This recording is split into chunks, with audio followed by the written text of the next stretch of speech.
Okay next आगे ध्यान दो बेटे। पार्थ बेटे आप दो साइड से कनेक्ट हुए पड़े हो, दो डिवाइसेस आपके। बताओ मम्मी पापा भी पढ़ रहे हैं क्या साथ में? हाँ जी बेटे। नहीं सर, एक ही है, एक ही है। ओके हाँ अब एक है बेटे, पहले दो हुए थे अचानक से। चलो अच्छा अब ध्यान अरे दो बेटे, सुनो इसके बाद ध्यान दो, प्लीज ध्यान दो बेटा। ये आए जा रहे हैं मतलब लेट लतीफ, इनेबल वेटिंग रूम। लो अब पहले परमिशन लेना तब आप आओगे। राहुल बेटा आप भी दो डबल डबल शो हो रहे हो। मिस्टर राहुल सुनिए बेटे, chapter second structure of an atom.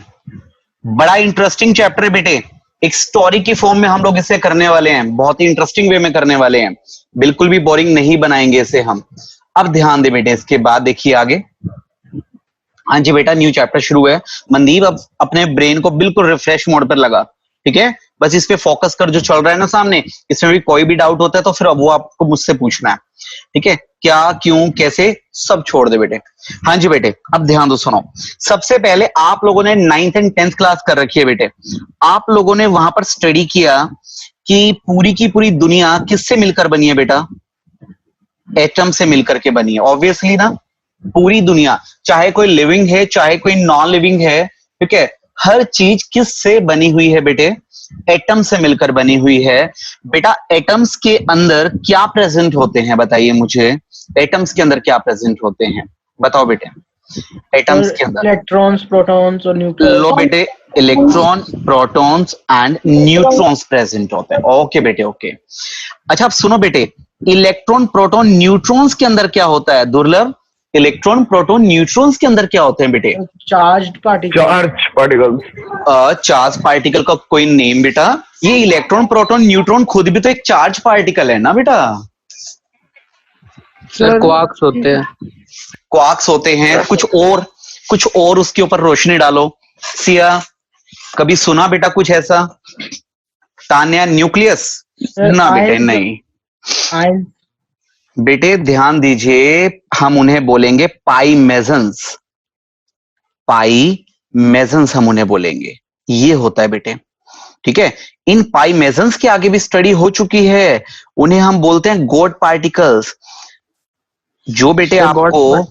जो आपको मेरी एकेडमी के नोट्स मिलते हैं ना, उसमें आपको गॉड पार्टिकल की फिगर भी दिखाई देगी, लेकिन वो अभी तो आपको फ्रंट फेस तो दिखता ही नहीं ना बेटा, इसीलिए। तो ध्यान दो बेटे, क्वार्क्स वगैरह की वो आप एक बार नेट पे डाल के देखना विशाल, वहां से आप स्टडीज की कर सकते हो। मेन मुद्दा क्या है विशाल, वो ध्यान दो बेटा। जो पूरा का पूरा शफियर है, ठीक है, चाहे उसमें कोई लिविंग बीइंग है चाहे उसके अंदर कोई नॉन लिविंग है बेटा, हर मटेरियल डेफिनेटली केमिकल से मिलकर के बना है। हर केमिकल के अंदर बेटे क्या प्रेजेंट होंगे? हर केमिकल के अंदर बेटे, हर केमिकल सब्सटेंस में होंगे आपके एलिमेंट्स, अलग अलग तरह के एलिमेंट्स होंगे। हर एलिमेंट के अंदर बेटे क्या प्रेजेंट है? टाइनी एटम्स प्रेजेंट है, छोटे छोटे एटम्स प्रेजेंट हैं। नेक्स्ट बेटे इसके बाद आगे ध्यान दीजिए, एटम्स के अंदर क्या क्या प्रेजेंट है बेटे? Electron, proton and neutron. क्या क्या प्रेजेंट है बेटा? Electron, proton and neutron. Electron proton neutrons के आगे भी फर्दर डिस्कवरीज हो चुकी हैं। क्या बोलते हैं बेटे हम उन्हें? पाई मेजन्स बोलते हैं। पाई मेजन्स के आगे भी बेटे डिस्कवरी हो चुकी है, जिसे हम गॉड पार्टिकल्स बोलते हैं। लेकिन लेकिन लेकिन लेकिन मेरी बात सुनिए बेटे, जो पाई मेजन्स हैं, जो गॉड पार्टिकल्स हैं, अभी तक इनके बारे में पूरी डिटेल नॉलेज हमें नहीं मिली है। बहुत सारे डाउट्स हैं अभी इन सब बातों के लिए हमारे पास। तो जब तक कोई भी फैक्ट पूरी तरह से डेवलप ना हो जाए, उसके सारे डाउट्स पूरी तरह से क्लियर ना हो जाए, तो वो कभी भी 11th-12th या किसी स्टूडेंट के किसी सिलेबस में नहीं डाला जा सकता। डेट्स वाई अब बेटा पाई मेजन आपके यहां से स्किप हो गया बेटा। आपके गॉड पार्टिकल आपको अभी कुछ नहीं पढ़ना बेटे, ये रिसर्च का वर्क है, अभी तक इसके ऊपर रिसर्च चल रही है। आपको बेटे डिटेल में क्या स्टडी करना है? इलेक्ट्रॉन, प्रोटॉन्स एंड न्यूट्रॉन्स को आपको डिटेल में स्टडी करना है। अब ध्यान दीजिए बेटे, अगर सबसे पहले मैं बात करता हूं इलेक्ट्रॉन्स की, तो बेटे क्या आप बता सकते हैं मुझे चैट बॉक्स में कि इलेक्ट्रॉन्स की डिस्कवरी करने वाले साइंटिस्ट कौन थे बेटे? इलेक्ट्रॉन्स की डिस्कवरी करने वाले साइंटिस्ट। और मैं आप सबको म्यूट मोड पर डाल रहा हूं, आप खुद को अनम्यूट नहीं कर पाएंगे ताकि लेक्चर में एक पूरा डिसिप्लिन बना रहे बेटे, ठीक है? चैट बॉक्स आप यूज करें आराम से। नहीं पार्थ बेटा, थॉमसन ने नहीं, अमन नागपाल बिल्कुल सही, इक्षेश ताव्य डन बेटे बिल्कुल सही है, चहक बिल्कुल सही है बेटा। ध्यान दीजिए, इक्षेश नो बेटे, इट्स नॉट गोल्डस्टीन। अगर मैं इलेक्ट्रॉन की बात करता हूं, these are discovered by mister J J Thomson. Mister J J Thomson, इन्होंने डिस्कवर किया बेटा। नेक्स्ट ध्यान दो बेटे, अनमोल थॉमसन, ठीक है। नेक्स्ट बेटे, प्रोटॉन की अगर मैं बात करता हूं तो इनकी डिस्कवरी करने वाले साइंटिस्ट बेटे कौन है? ई गोल्डस्टीन हम इन्हें बोलेंगे। क्या बोलेंगे बेटे हम इन्हें? ई गोल्डस्टीन हम इन्हें बोलेंगे। और न्यूट्रॉन्स की डिस्कवरी करने वाले साइंटिस्ट का नेम बताइए। न्यूट्रॉन्स की डिस्कवरी किसने की है? बताओ बेटे बताओ, जसविंदर, सिया, अस्मी, प्लीज आंसर दें। बिल्कुल सही है अमन, सक्षम नो बेटे, it's not Rutherford. Yash not Dalton, not Rutherford Savya, it's Chadwick. बिल्कुल सही है बेटा, हम इन्हें बोलेंगे। शिवम पूरा नेम आपका नहीं बेटे, न्यूट्रॉन्स की डिस्कवरी करने वाले बंदे का जेम्स चैडविक हम इसे बोलेंगे। ये लो बेटे, James Chadwick. Electron by J J Thomson, proton by E Goldstein and neutron by James Chadwick. इन तीन बंदों ने इन तीन चीजों को डिस्कवर किया और इन तीन चीजों को मिला करके पूरा का पूरा एटम बन जाता है। क्या बन जाता है? एटम बन जाता है पूरा का पूरा। ओके, अब सुनिए बेटे, एक टाइम था बेटे जब आपके सिलेबस में क्या क्या चीजें हुआ करती थी, वो ध्यान दो बेटे। Discovery of electron, discovery of proton, discovery of neutron.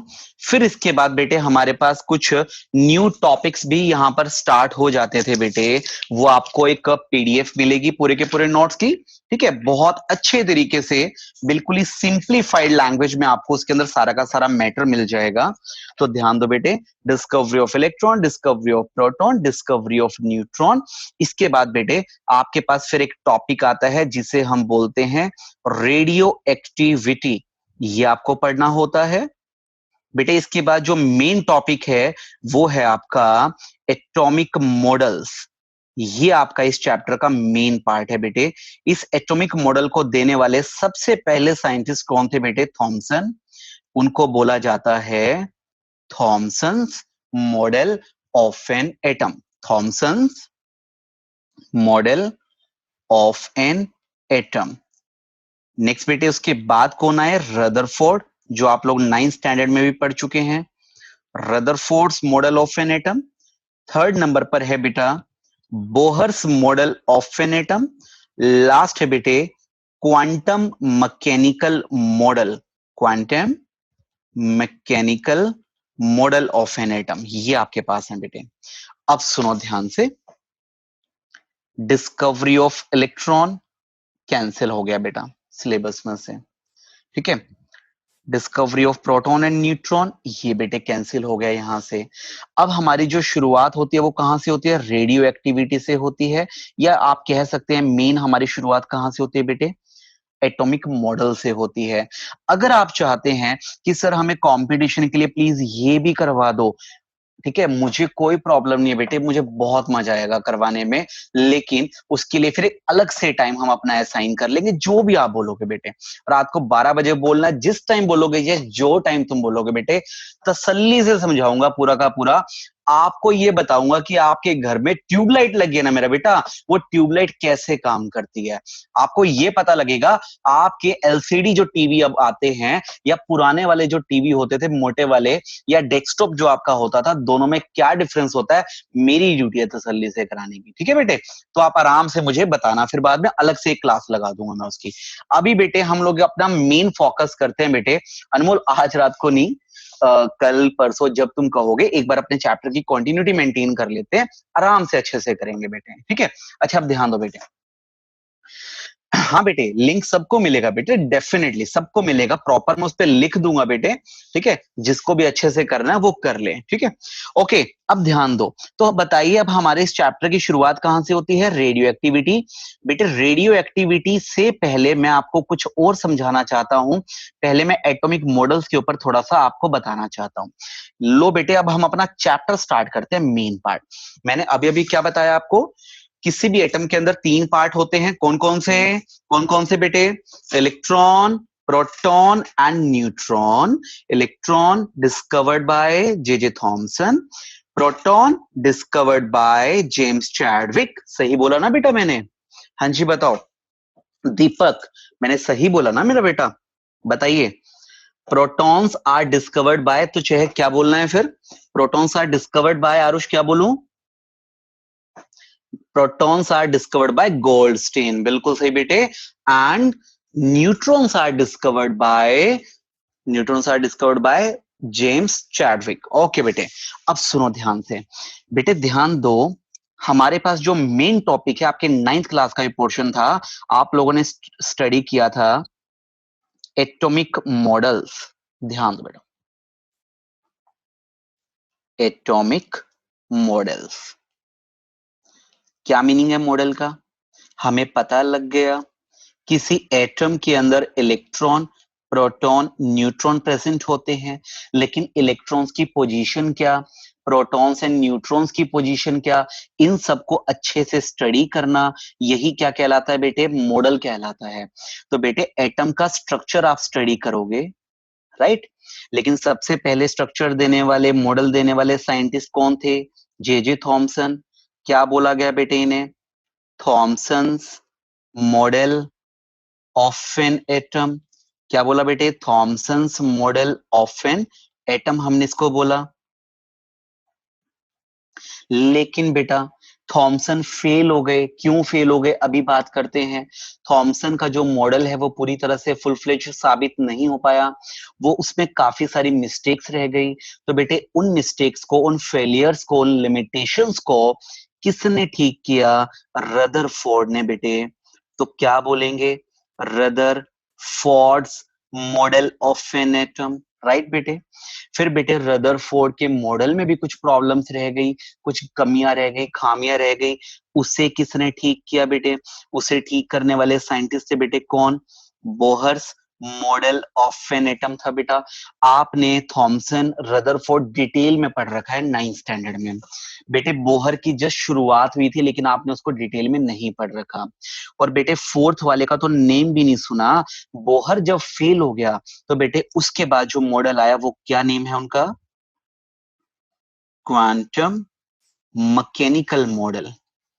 Quantum mechanical model of an atom, ये होता है बेटे। और आज के टाइम पर जो प्रेजेंट में आप मॉडल स्टडी करते हो, जिसको फॉलो करते हो, वो बेटे कौन सा मॉडल है? वो क्वांटम मैकेनिकल मॉडल है। आप ये मत समझें कि क्वांटम मैकेनिकल मॉडल में कोई कमियां नहीं है। नो, ऐसा नहीं है बेटे। क्वांटम मैकेनिकल मॉडल में भी बड़ी सारी लिमिटेशंस हैं, लेकिन पार्थ आप करो ना उन कमियों को दूर। बेटे पार्थ अगर सपोज आपने उन कमियों को दूर कर दिया, आपने उन लिमिटेशंस को दूर कर दिया, तो बेटे अपने सिलेबस में एक नया मॉडल आएगा, पार्थ्स मॉडल ऑफ एन एटम। तो बताओ बेटे किसके मन में है कि मैं एक नया मॉडल बनाऊंगा, मैं इतना रिसर्च करूंगा, इतनी डेप्थ में जाऊंगा? कर सकते हो बेटे तुम लोग, ठीक है। अब ध्यान दीजिए, सबसे पहले Thomson's model of an atom, ये सब आपके सिलेबस में भले ही आपने 9th में भी पढ़ रखे हैं। अब Thomson's model of an atom की एक बार बात कर लेते हैं। आई थिंक सबसे पहले Thomson's model of an atom के और क्या क्या नेम है, कोई बताएगा बेटे? Thomson's model of an atom को और क्या क्या बोलते हैं बेटे, बताइए जल्दी से। Chat box. अरे 9th क्लास का पार्ट है बेटा, 9th क्लास पढ़ चुके हैं आप लोग इसे। बिल्कुल ठीक है राघव, अर्शिता और बाकी सब स्टूडेंट। ईशान बताओ बेटे।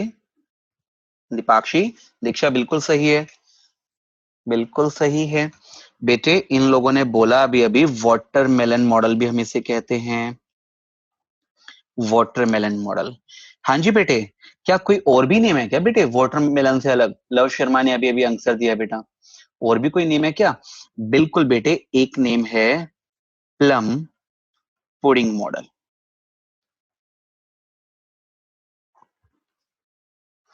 ओके जी ओके बेटे, एक बात मुझे आपसे डिस्कस करनी थी, ध्यान दो बेटे। सुनो, मैंने अभी जो आपको चैट अलाउ किया हुआ है बेटे, वो चैट मैंने आपको प्राइवेट के साथ साथ पब्लिक वाला भी प्रेफर कर रखा है। आप दूसरों को भी मैसेज कर सकते हैं। अब ये ध्यान देना बेटा कि आप एक दूसरे से बात नहीं करेंगे बैकग्राउंड में। अगर मुझे कहीं से शिकायत मिली ना कि किसी बच्चे ने किसी को परेशान किया ऐसे ही और पीछे से मैसेज किया, तो फिर बेटे वो गलत होगा, ये ध्यान रखना। वॉइस ध्यान रखना बेटे इस बात का कि कोई भी किसी को ऐसे ही मैसेज नहीं करेगा। मैं चाहूं तो बेटे इसे बिल्कुल प्राइवेट कर सकता हूं, लेकिन आप खुद सोचो ना बेटे, वो प्राइवेट मोड पर आपको दूसरों के मैसेज दिखते नहीं है। दूसरों के मैसेज आपको दिखते हैं तो आप कहीं ना कहीं थोड़ा सा मोटिवेट फील करते हैं कि देखो यार, सब आंसर दे रहे हैं, मुझे भी देना चाहिए। तो आई थिंक मुझे लगता है कि उसे प्राइवेट मोड पर ना डाल करके टू एवरीवन वो ठीक रहता है, ठीक है। बट जो मैंने आपको बोला उस चीज का खास ध्यान रखना, कोई भी किसी भी स्टूडेंट को अनवांटेड बिना उसकी इजाजत के कोई भी अलग से मैसेज नहीं करेगा। आपका ध्यान सामने टीचर की तरफ ही रहना चाहिए। ओके बेटे, तो हम इसे वाटरमेलन मॉडल या प्लम पुडिंग मॉडल भी कहते हैं। सबसे पहले इन्होंने क्या बोला? इन्होंने बोला कि ये लो जी, ये पूरा एक सर्कल जैसे ड्रॉ कर दिया, जैसे कोई वाटरमेलन है। वाटरमेलन में बेटे कहीं कहीं पर ब्लैक ब्लैक कलर के क्या प्रेजेंट होते हैं बेटे? सीड्स प्रेजेंट होते हैं। कहीं कहीं पे ब्लैक ब्लैक कलर के सीड्स होते हैं। तो बेटे उसने बोला कि जैसे ये सीड्स है ना, ऐसे ही एटम के अंदर क्या होते हैं? इलेक्ट्रॉन्स। ये लो बेटे, ये सीड्स की जगह पर आपने क्या ड्रॉ किया? इलेक्ट्रॉन्स ड्रॉ कर दिए। ओके, और कहा कि बाकी सारा का सारा पोर्शन वो रेड रेड खाने वाला पोर्शन होता है। ऐसे ही यहां पर वो बाकी का सारा पोर्शन वो क्या प्रेजेंट है बेटे? प्रोटॉन्स प्रेजेंट है। क्या प्रेजेंट है बेटे? प्रोटॉन्स प्रेजेंट है। क्लियर है बेटा सभी को ये? तो बेटे इन्होंने हमें न्यूक्लियस के रिगार्डिंग कोई इंफॉर्मेशन नहीं दी। न्यूक्लियस के रिगार्डिंग कोई इंफॉर्मेशन नहीं दी, तो डेफिनेटली ये फेल हो गए। मेन बात आपको क्या ध्यान रखनी है हमारे आज के इस लेक्चर के अंदर? Thompson model of an atom के फेल होने का मेन रीजन बताओ। मेन रीजन क्या लिखूं बेटे? न्यूक्लियस। किसकी डिस्कवरी इन्होंने नहीं की? न्यूक्लियस के रिगार्डिंग इन्होंने हमें कोई इंफॉर्मेशन नहीं दी थी। ये इनका सबसे बड़ा फेलियर है, लिमिटेशन है।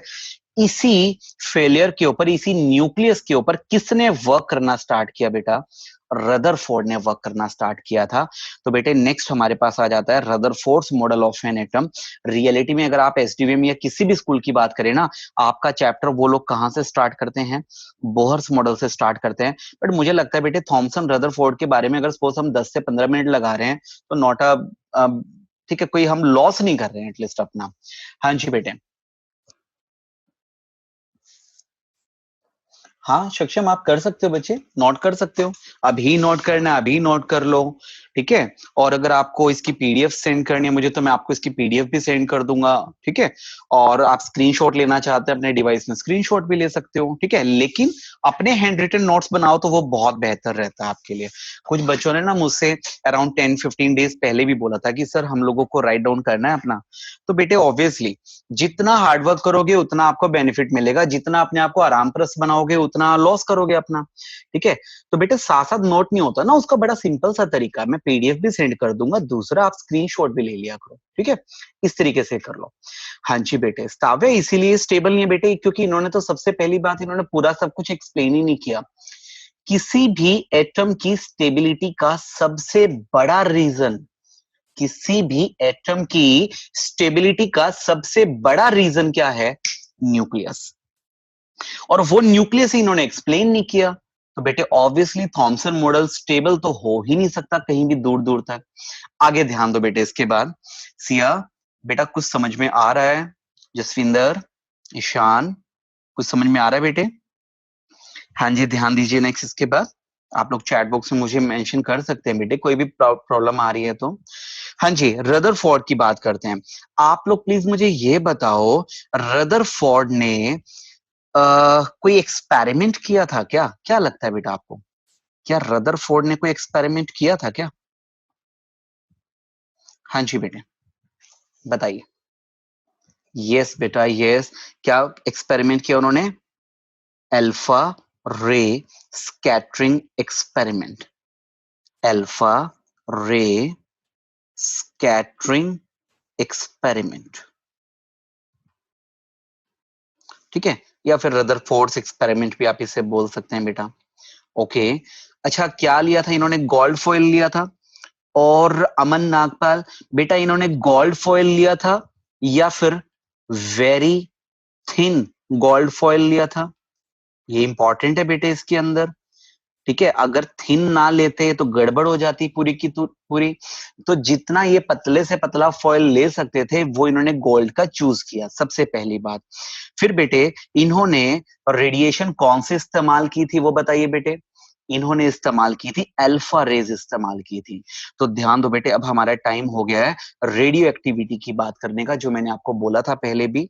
ध्यान दो, रेडियो एक्टिविटी की बात करते हैं बेटे हम लोग। रेडियो एक्टिविटी, इसके बारे में आज हम डिटेल में बात करेंगे, रेडियो एक्टिविटी के बारे में, ठीक है। आज का ये सबसे मेन पार्ट आपका रहने वाला है। सबसे पहले बेटे रेडियो एक्टिविटी के बारे में बताने वाले साइंटिस्ट का क्या नेम था बताइए एक बार। क्या मिले हो जिन्होंने रेडियो एक्टिविटी के बारे में कुछ बताया? बताओ बेटा, तभी आपको रदरफोर्ड अच्छे से क्लियर होगा। यश, नहीं, ईशा मलिक, हेनरी, बिल्कुल सही बोल रहे हो बेटे। चाहे क्यूरी, बिल्कुल सही बोल रहे हो बेटे, बिल्कुल एकदम परफेक्ट आंसर आप लोगों का। ध्यान दीजिए बेटे, रियलिटी है कि रदरफोर्ड के लिए सबसे सबसे पहले रेडियो एक्टिविटी के बारे में बताने वाले सिर्फ एक साइंटिस्ट नहीं थे, काफी सारे साइंटिस्ट थे बेटे। इसके बारे में बताने वाले साइंटिस्टों की लिस्ट में एक नेम आपके पास आता है बेटे, बेक्यूरल। दूसरा नेम बेटे हमारे पास यहां पर आ जाता है हेनरी। और तीसरा नेम बेटे हमारे पास यहां पर आ जाता है क्यूरी। ऐसे बेटे साइंटिस्ट कुछ और भी थे, लेकिन इनका कंट्रीब्यूशन सबसे ज्यादा था बेटे। एक इसमें सोडी के नाम से भी हैं, हो सकता है कहीं कंपटीशन में आपको जरूरत ना पड़ जाए, ठीक है बेटे। ये चार शब्द आपको ध्यान रखने हैं, क्या क्या? बेक्यूरल, हेनरी, क्यूरी एंड सोडी। मैं आपको इसमें एक बड़ी इंपॉर्टेंट बात बताता हूं बेटे। क्यूरी के साथ तो बड़ा बुरा हुआ था, और सिर्फ क्यूरी के साथ नहीं बेटे, क्यूरी की पूरी फैमिली के साथ हुआ था। क्यूरी की पूरी फैमिली एक साइंटिस्ट वर्ल्ड से बिलोंग करती थी, डिस्कवरीज का इनका वर्क था बेटे। जब ये रेडियो एक्टिविटी के बारे में डिस्कवरीज कर रहे थे तो इतनी सारी रेडिएशन इनकी बॉडी में चली गई कि अल्टीमेटली बेटे इनकी डेथ हो गई, और इनकी फैमिली मेंबर्स की भी डेथ हुई थी इसी वजह से, राइट। हाँ जी बेटे, बिल्कुल सही कह रहे हो बेटे, राघव बिल्कुल सही बोल रहे हो। अच्छा अब ध्यान दो, सुनो एक बात बताओ। सबसे पहले अगर मैं आपको बोलूं कि बेटे रेडियो एक्टिविटी क्या होता है, तो आप क्या बोलना चाहोगे? रेडियो एक्टिविटी अगर मैं बोलूं, मैं आपको ना अनम्यूट कर रहा हूं मेरी साइड से, लेकिन आपसे मैं एक प्रॉमिस चाहता हूं कि मैं जिस बच्चे का नेम लूंगा सिर्फ वो खुद को अनम्यूट करेगा और वही बोलेगा, बाकी कोई नहीं बोलेगा, राइट। अंश मल्होत्रा, बच्चे आप खुद को अनम्यूट कर लो एक बार, आप खुद को अनम्यूट करो। एग्जैक्टली चेक, बिल्कुल सही बोल रहे हो बेटे। आप क्या मानते हो इसका क्या मीनिंग होता है? रेडियो एक्टिविटी वर्ड का क्या मीनिंग है? रेडियो एक्टिविटी वर्ड ये क्या रिप्रेजेंट करता है?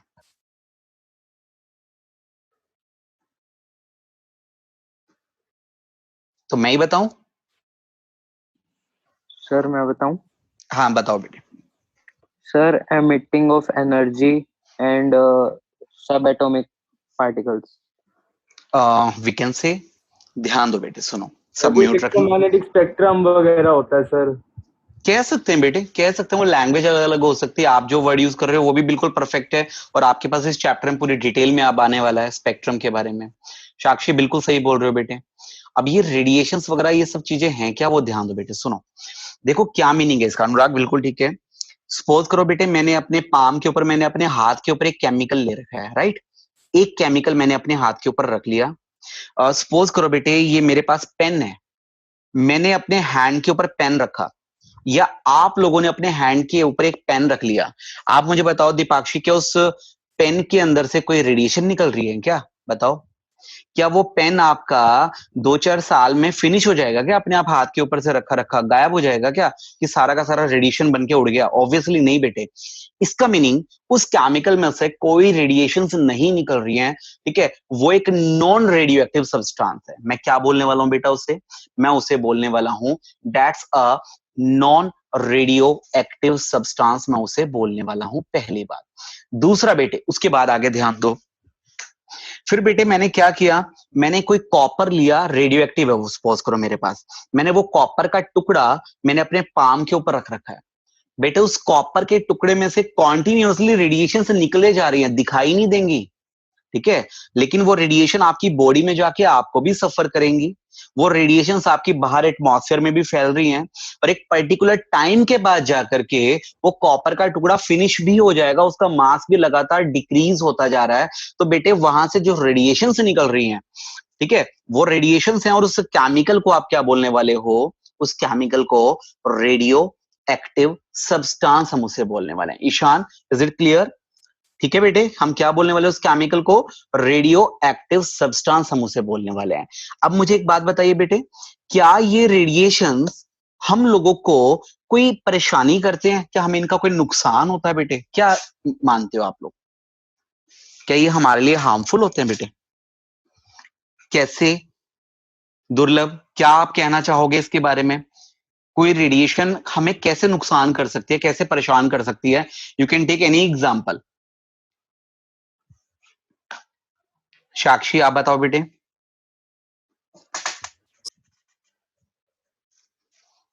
हेल्थ को अफेक्ट करती है, यूवी रेज होती हैं, डिसीज लाइक कैंसर होती हैं, ओके जी, ब्लड इन्फेक्शन कर देती हैं, ओके ठीक है। अब मैं थोड़ा सा डिटेल में बताऊं बेटा आपको, मैं थोड़ा सा डिटेल में बताता हूं। लो बेटे, आपको ये नागासाकी वगैरह हर चीज समझ में आ जाएगी वहां पे हुआ क्या था। चाहे आप नॉन मेड के स्टूडेंट है, टेंशन मत लो बेटे, मेरा काम है आपको समझाना। बिल्कुल लव शर्मा, बहुत अच्छी बात बोली आपने। ये डीएनए में ऑल्ट्रेशंस कर देते हैं, और डीएनए में ऑल्ट्रेशंस जो होती है उनको बोलते हैं म्यूटेशन। ये काम आएगा वर्ड बायोलॉजी वालों के लिए। बेटे मैं एक बार समझाता हूँ, सुनो ध्यान से सुनो। बेटे हम लोगों की पूरी बॉडी किससे मिलकर के बनी है? सेल से मिलकर के बनी है, ठीक है।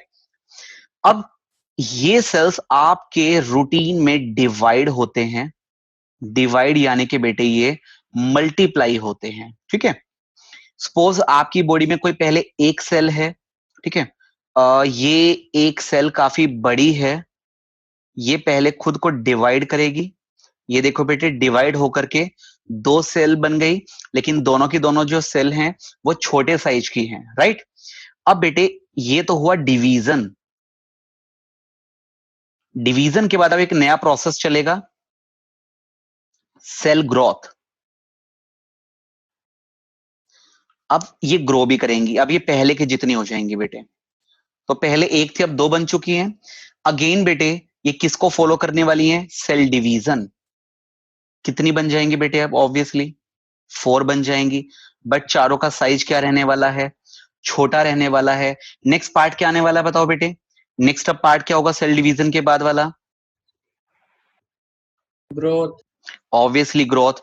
इस तरीके से हमारी बॉडी ग्रो करती है, या किसी भी लिविंग बीइंग की बॉडी ग्रो करती है, राइट।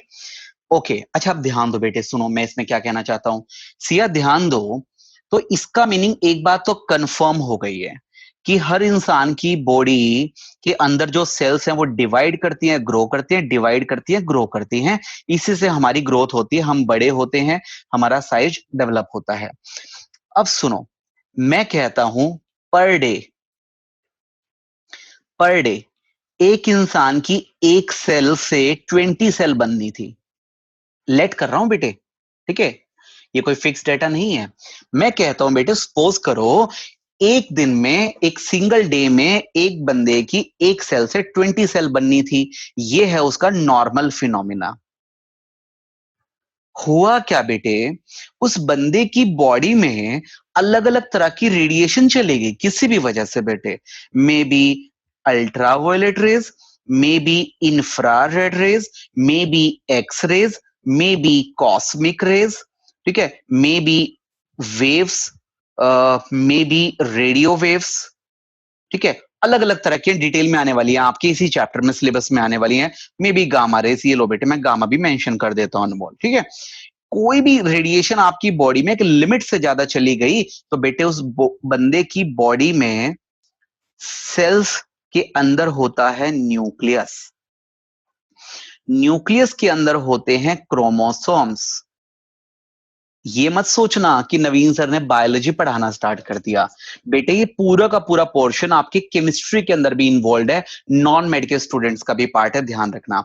सेल के अंदर न्यूक्लियस, न्यूक्लियस के अंदर क्रोमोसोम्स, क्रोमोसोम्स के अंदर बेटे क्या होता है Siya, can you reply? Chromosomes के अंदर बेटे बताओ जल्दी से, chat box you can use. Exactly बेटा, एग्जैक्टली डीएनए होता है, डीएनए प्लस में प्रोटीन, लेकिन प्रोटीन को छोड़ो हम डीएनए पर कॉन्सेंट्रेट करेंगे। सक्षम क्रोमेटिन मटेरियल तो थोड़ा नजदीक हो गया, बिल्कुल लास्ट पे जाओ ना, ठीक है। डीएनए होता है बेटे, और डीएनए के अंदर क्या होते हैं, जीन्स होते हैं। और इन जीन्स के ऊपर ही क्या डिपेंड करते हैं बेटे, हमारी बॉडी के सारे करेक्टर्स या फीचर्स डिपेंड करते हैं। तो बेटे इन रेडिएशंस का सबसे ज्यादा इफेक्ट किसके ऊपर पड़ेगा, डीएनए के ऊपर। डीएनए चेंज हो गया यानी कि जीन्स में चेंजेस हो गए। क्या चेंजेस हो गए बेटा, एक नॉर्मल सेल पहले 20 सेल्स में डिवाइड होती थी, इन रेडिएशंस की वजह से अब क्या होगा, अब वो सेल 20 में नहीं 200 सेल्स में डिवाइड होना स्टार्ट हो जाएगी। अगर ये वाला सिनेरियो क्रिएट हो गया बेटा, उस पर्सन को अब क्या हो चुका है, कैंसर हो चुका है फर्स्ट स्टेज बेटे।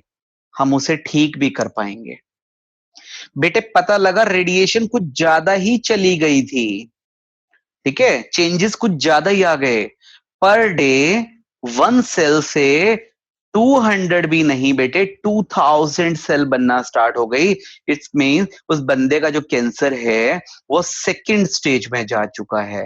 राइट बेटे, पता लगा और ज्यादा सीवियर कंडीशन हो गई, पर्सन को पता भी नहीं लगा, और वो तो बेटे 2 लाख सेल्स में वो कन्वर्ट होना स्टार्ट हो गई। यानी कि लास्ट स्टेज, यानी कि पर्सन की कंडीशन इतनी सीवियर हो चुकी है कि अब उसे हम रिकवर नहीं कर पाएंगे, अब हम उसे ठीक नहीं कर पाएंगे बेटे। आई थिंक बेटे आपको ये समझ में आया होगा। मनदीप ऐसा कोई जरूरी नहीं होता बेटे कि उससे कैंसर ही होगा। बेटे बीमारियां बहुत अलग अलग तरह की होती हैं, लेकिन मैंने कैंसर शब्द इसलिए इस्तेमाल किया क्योंकि ये हम लोगों ने अपने डेली रूटीन लाइफ में कहीं ना कहीं सुन रखा है बेटे। राइट, तो डेली रूटीन इसे मेजर कैसे करते हैं बेटे, डॉक्टर, हम डॉक्टरी पढ़ रहे हैं, बता ये वाली चीज आप कैसे मेजर कर सकते हो और कैसे मैं बता सकता हूं कि इसको कैसे मेजर करेंगे। बेटे कैंसर के जो डॉक्टर होते हैं जो इसे डायग्नोज करते होंगे, बेटे एक बात बताओ, वो नवीन गर्ग के लेवल से कितना ऊपर होंगे, आप एक बात बताओ बेटे। ठीक है, मैं एक टीचर हूं, ठीक है, जो जस्ट टीच कर रहा हूं, और मेरे को इतनी सारी नॉलेज क्यों है, क्योंकि मैं कंप्लीट पूरा का पूरा मेडिकल फील्ड के अंदर बहुत ज्यादा प्रोग्रेसिव वर्क कर चुका हूं। मेरा रिसर्च में बड़ा इंटरेस्ट था, बट स्टिल उसके बावजूद बेटे मैं एग्जैक्टली डॉक्टर वाला तो काम कर ही नहीं सकता ना बेटे। तो समझो कैंसर डिपार्टमेंट की या एड्स डिपार्टमेंट की जो बात होती है, इसकी जो टेक्निक्स हैं वो तो बहुत ही स्पेसिफिक हैं बेटे, वो मेरे लिए तो बिल्कुल भी पॉसिबल ही नहीं है बताना। ठीक है, इसीलिए। हाँ जी बेटे, नेक्स्ट आगे ध्यान दीजिए, अलग अलग उनके टूल्स होते हैं, टेक्निक्स होती हैं, जिससे वो आइडेंटिफाई कर पाते हैं कि सेल्स का क्या सिनेरियो चल रहा है और किस स्टेज पर वो पर्सन है। वो उनके अलग अलग टूल्स होते हैं, अलग अलग उनके डायग्नोस्टिक प्रोसेसेस होते हैं। लेकिन बेटे जो मैंने आपको ये चीज बताई है ना बेटे, ये भी एक यूनिक है, आपको कोई नहीं बता सकता जल्दी से। तो बेटे आपको रेडिएशंस के बारे में कुछ क्लियर हुआ बेटा, कि किस हद तक ये हमें नुकसान कर सकते हैं? मैंने एक एग्जाम्पल इकलौता आपके सामने लिया है बेटे, ठीक है। हाँ जी बेटा, बिल्कुल ठीक कह रहे हो बेटा, बिल्कुल ठीक कह रहे हो चेक ये। ओके जी ओके, और इसी को बेटे 20 सेल बनती, 20 की जगह 200 सेल बन रही हैं, 2000 सेल बन रही हैं, 2 लाख सेल बन रही हैं।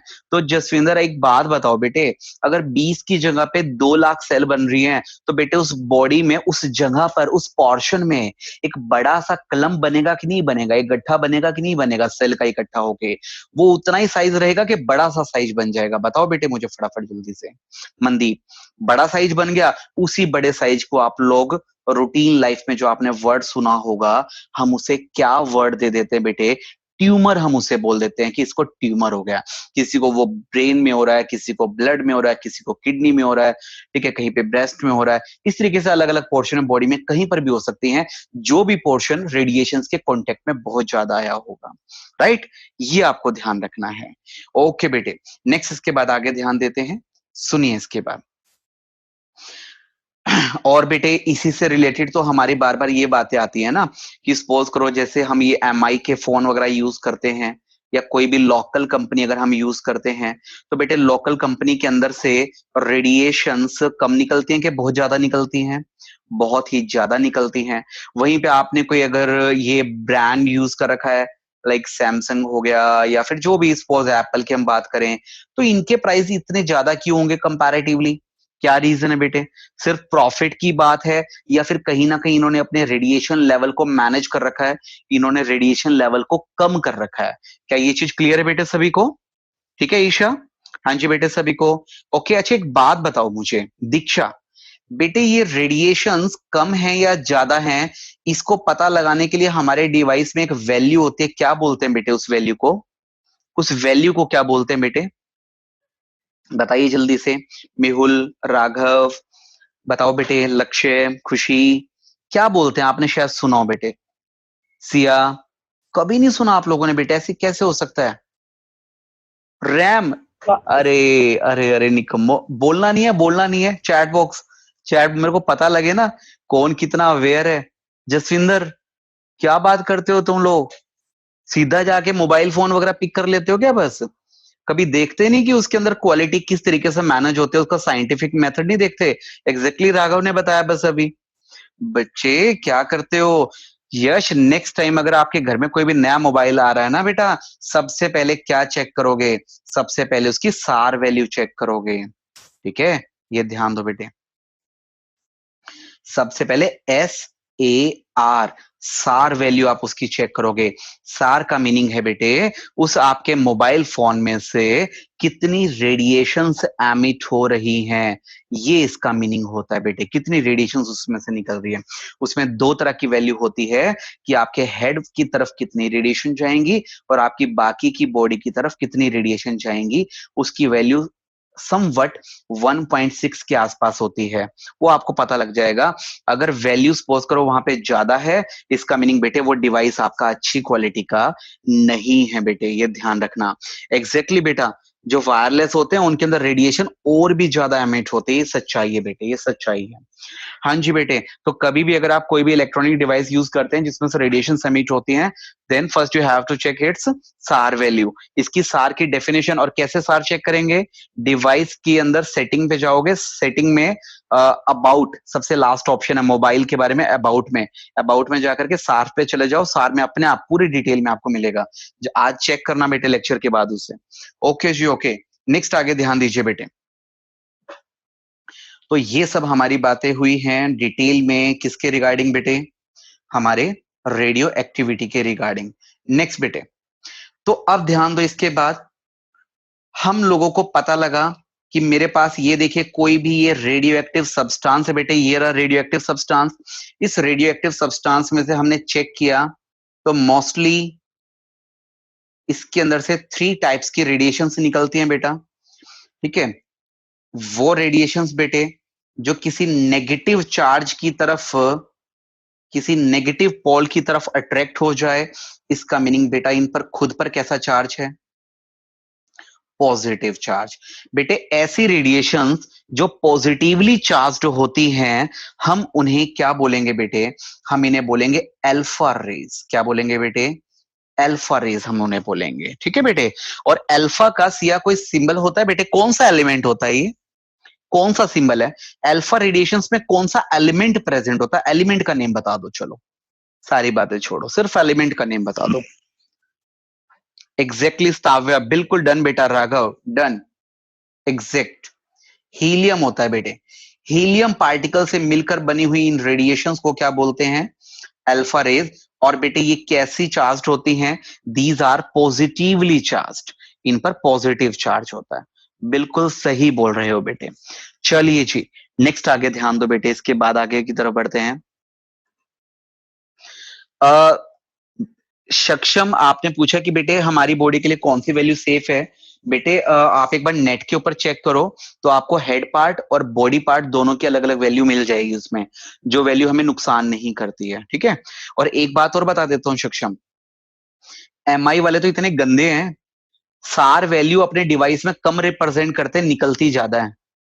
तो हम लोगों को वो भी गूगल करना पड़ता है कि कौन सा डिवाइस है जो अपनी सार वैल्यू को सही रिप्रेजेंट कर रहा है, लिख रहा है कम लेकिन सच में कमी निकलती है कि नहीं निकलती है, कभी गड़बड़ तो नहीं है, ठीक है।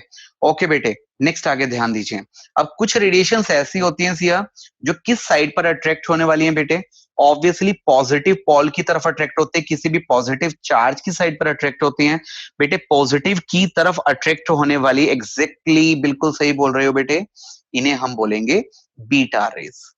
बीटा रेस बेटे इसका सिंबल क्या होगा, ये बी को थोड़ा सा नीचे तक एक्सटेंड कर देना है, बीटा रेज हम इन्हें बोलेंगे। क्या बता सकते हो ये किससे रिप्रेजेंट होती हैं बेटे, ये किससे रिप्रेजेंट होती हैं बेटा, किससे। यश हार्मफुल तो बेटे सारी होती है, एक लिमिट से ज्यादा चली जाए तो सब हार्मफुल होते हैं बेटे। एक्स रेडिएशन, एक्सरे करवाते हैं आप लोग डेली रूटीन लाइफ में, ठीक है, अल्ट्रासाउंड करवाते हैं, सारी की सारी हार्मफुल होती है एक लिमिट से ज्यादा जब आपकी बॉडी में जाती है तो। हाँ जी बेटा आप कभी भी चेक कराना, जब भी आप लोग बेटे एस आर वैल्यू हम कभी निकाल नहीं सकते चेक, ठीक है। ये तो बेटे मैं बता रहा हूँ ना, मतलब बहुत हाई लेवल की चीजें होती हैं, ये अपन लोग नहीं निकाल सकते, हम लोग तो सिर्फ उनको चेक कर सकते हैं बस एक न्यूमेरिकल डेटा से, ठीक है। भगवान करे कि आप उस लेवल पर पहुंचे जहां पर आप इनके रिसर्च वर्क में और इनके डायग्नोस्टिक टूल के अंदर एंटर कर पाए, आप खुद दुनिया को नई नई चीजें इन्वेंट करके दे पाए, आप मार्केट में कुछ ऐसे ऐसे डिवाइस भी निकाल पाए कि जिससे बंदा वो 500-700 रुपए का अपना डिवाइस घर पे लेके आए और मोबाइलों में सब में चेक करे कि रियल में जो वैल्यू लिख रखी है सार वैल्यू उतनी आ रही है, कुछ कम ज्यादा आ रही है। आने वाले टाइम में डेफिनेटली रिलीज हो भी जाएंगे, डिस्कवर हो जाएंगे। हाँ जी बेटे बीटा रेज ये कौन से पार्टिकल से शो होती है बेटे, बीटा रेज, नो बेटे कार्बन नहीं, नहीं बेटा मैं बताता हूँ, ये एग्जैक्टली सिर्फ एक बड़ा सिंपल सा इलेक्ट्रॉन से रिप्रेजेंट कर देना है। इलेक्ट्रॉन बेटे जिसके ऊपर चार्ज कितना है, चार्ज है बेटे -1, और बेटे इलेक्ट्रॉन के ऊपर मास कितना लोगे, ऑलमोस्ट 0 आप लोगे, ऑलमोस्ट 0 बेटे, ना के बराबर होता है, बहुत कम होता है। एग्जैक्ट वैल्यू भी अभी हम करेंगे, कितनी होती है एग्जैक्ट वैल्यू, कोई बताएगा इलेक्ट्रॉन के ऊपर एग्जैक्ट वैल्यू कितनी होती है। अंश बिल्कुल ठीक है बेटा, अंश ने अभी बोला कि बॉडी की वैल्यू है 1.14 और हेड की वैल्यू है 1.08, मुझे ज्यादा लग रही है बेटे, वैसे शायद कम है। हाँ जी बेटा स्ताव्य बिल्कुल एग्जैक्ट आंसर दे रहे हो आप। अगर मैं इलेक्ट्रॉन के मास की बात करूं तो इलेक्ट्रॉन के ऊपर जो मास है 9.1 इंटू 10 की पावर माइनस का 31 किलोग्राम। सोचो बेटे किस में गया, 10 की पावर माइनस का 31 है, इतनी कम वैल्यू है बेटे, ऑलमोस्ट 0 ही हो गया, ठीक है। लेकिन ये वैल्यू आपको याद भी रखनी पड़ेगी। ओके जी नेक्स्ट बेटे, अब ये जो बिल्कुल स्ट्रेट लाइन में जा रही है, देखो जो बिल्कुल स्ट्रेट लाइन में जा रही है, जो ना नेगेटिव की साइड पर अट्रैक्ट हुई ना ही पॉजिटिव की साइड पर अट्रैक्ट हुई, इन्हें बेटे मैं क्या बोलने वाला हूं, गामा रेज में इन्हें बोलने वाला हूं। क्या गामा रेज का सिंबल लिख सकते हैं, गामा रेज का सिंबल ये समवट आर की तरह होता है बेटे, ये लो बेटे आर की तरह, ठीक है। और आपको नोट्स में पीडीएफ करूंगा, उसमें सब चीजें आपको मिलेंगी पूरी डिटेल में। बेटे ये न्यूट्रॉन से रिप्रेजेंट होती हैं। एटॉमिक नंबर या मास, सॉरी चार्ज कितना है 0, मास होता है 1, मास इनमें काफी ज्यादा होता है, ये आपको ध्यान रखना है। और याद रखना कि न्यूट्रॉन से रिस्पॉन्सिबल है कभी भी मास के लिए, न्यूट्रॉन्स जितने ज्यादा मास भी उतना ही ज्यादा, ये ध्यान रखना आपको। हाँ जी, तो बेटे क्या आपको क्लियर है? 3 टाइप्स की रेडिएशन आपके पास यहाँ पर मेन फोकस में है फिलहाल के लिए। क्या क्या बेटा? Alpha, beta and gamma. Alpha are positively charged along with helium particles, but अगर हम बात करते हैं किसकी, beta rays are negatively charged, ठीक है, रिप्रेजेंटेड बाय इलेक्ट्रॉन्स, और ये उसका सिंबल है बेटे। और एट लास्ट जो बेटे मिडल में रह गई, जो न्यूट्रल हैं, जिन पर कोई भी चार्ज नहीं है बेटे, उन्हें हम लोग क्या बोलने वाले हैं? ये देखो इधर, गामा रेज हम उन्हें बोलेंगे, ये इसका सिंबल है बेटे। और न्यूट्रॉन से हम इसे रिप्रेजेंट कर देते हैं, ठीक है। मनदीप सब मिल जाएगा बेटे, रिकॉर्डिंग में मिल जाएगा, टेंशन ना ले। और साथ साथ आप इसमें भी कर सकते हो इजीली।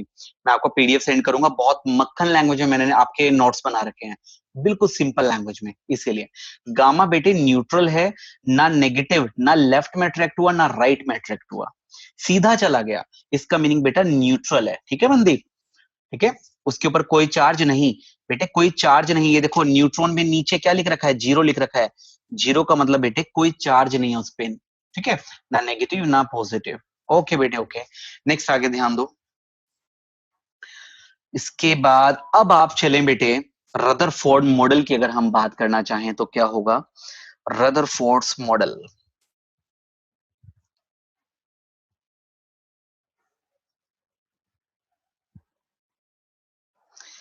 ये लो बेटा रदरफोर्ड मॉडल आपका।